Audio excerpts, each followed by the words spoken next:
Assalamualaikum warahmatullahi wabarakatuh.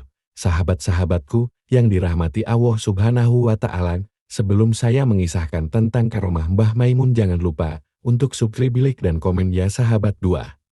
Bagi yang sudah bantu like, komen, dan subscribe, saya doakan selalu diberikan kesehatan dan rezeki yang berkah barokah dan melimpah, dan tak lupa saya doakan masuk surga. Amin. Sahabat-sahabatku sekalian, saya ingin mengisahkan tentang 4 karomah Mbah Mun yang bikin ulama terkagum-kagum. Baiklah sahabat-sahabatku, kekalian KH Maimun Zubair atau Mbah Mun adalah seorang ulama harismatik Indonesia. Semasa hidupnya, ia menjadi seorang sesepuh di organisasi Islam Nahdlatul Ulama NU yang sangat dihormati oleh kalangan Nahdliyin.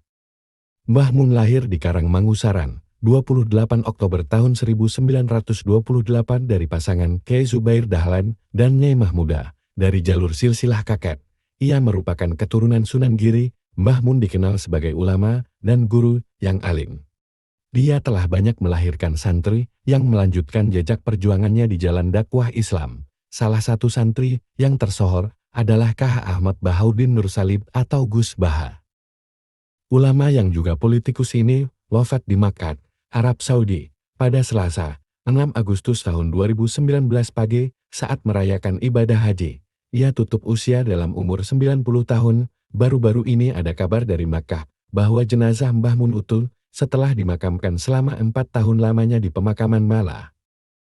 Mbah Mun bukanlah orang biasa, ia adalah seorang wali alam. Banyak kisah-kisah karomah yang dapat dipetik hikmahnya. Berikut adalah 4 kisah karomah Mbah Mun. 1. Bertemu Nabi Khidir alaihi salam. Dahulu, ketika Mbah Mun menjadi santri di Pondok Leboyo, Kediri, Jawa Timur, pernah ditemui oleh Nabi Khidir alaihi salam. Sekitar pukul 11 WIB Mbah Mun merasakan seperti ada seseorang yang memanggil, dan ternyata suara tersebut datang dari makam dekat pondok. Dan ternyata di makam tersebut ada Nabi Khidir alaihi salam yang berpakaian seperti petani dan memakai caping. Nabi Khidir alaihi salam berkata kepada Mbah Mun. Kemudian Nabi Khidir mendoakan Mbah Mun lama sekali. Selama berdoa dan diamini oleh Mbah Mun, Nabi Khidir lalu menghilang dan Mbah Mun kembali ke pondok lagi. 2. Mbah Mun telah mengetahui tanggal wafatnya. Kisah Pak Sodikun jamaah haji asal Tegal Rejo, Magelang, Jawa Tengah. Ia diminta oleh kakaknya untuk sowan meminta berkat di hotel di mana Mbah Mun menginap. Atas saran kakaknya tersebut, Pak Sodikun berencana sowan ke Mbah Mun setelah sholat Jumat. Setelah berhasil menemui Mbah Mun, Pak Sodikun pun menanyakan kepada Mbah Mun sampai kapan akan tinggal di Makkah. Mbah Mun pun dengan tegas menjawab, sampai tanggal 5. Pak Sodikun pun merasa janggal dengan jawaban dari Mbah Mun. Pasalnya bagaimana mungkin beliau tinggal di Makkah sampai tanggal 5, sedangkan ritual ibadah haji, jika dihitung dari kalender Hijriyah maupun Masehi, akan berakhir di sekitar tanggal belasan. Pak Sodikun pun berhusnuzon jika yang dimaksud tanggal 5 Mbah Maimun adalah tanggal terakhir beliau berada di hotel tempat Mbah Mun menginap. Menjelang subuh, hujan mengguyur kota Makkah. Pak Sodikun yang berangkat ke Masjidil Haram pun basah kuyup. Pak Sodikun merasa cuaca kali ini sangatlah aneh, karena terjadi pada musim panas, dan beberapa saat kemudian terdengarlah kabar wafatnya Mbah Mun. Pada tanggal 5 Zulhijjah 1440 jam, atau 6 Agustus tahun 2019, Mbah Mun bukan hanya meninggalkan hotel, namun juga Makkah bahkan dunia dengan segala hiruk pikuknya. 3. Menyembuhkan penyakit dengan air putih. Menurut Kyai Fadlolan, saat mengantarkan Mbah Mun dan istrinya ziarah ke makam Imam Syadzili, mereka mampir ke sebuah musola untuk melaksanakan sholat jamak takdim. Seusai sholat mereka mampir ke sebuah warung makan di sebelah musola. Saat menunggu diantarkannya makanan, tiba-tiba datang ibu pemilik warung dengan membawa sebotol air minum, serta minta Mbah Mun untuk mendoakan air tersebut, serta suaminya yang sedang sakit.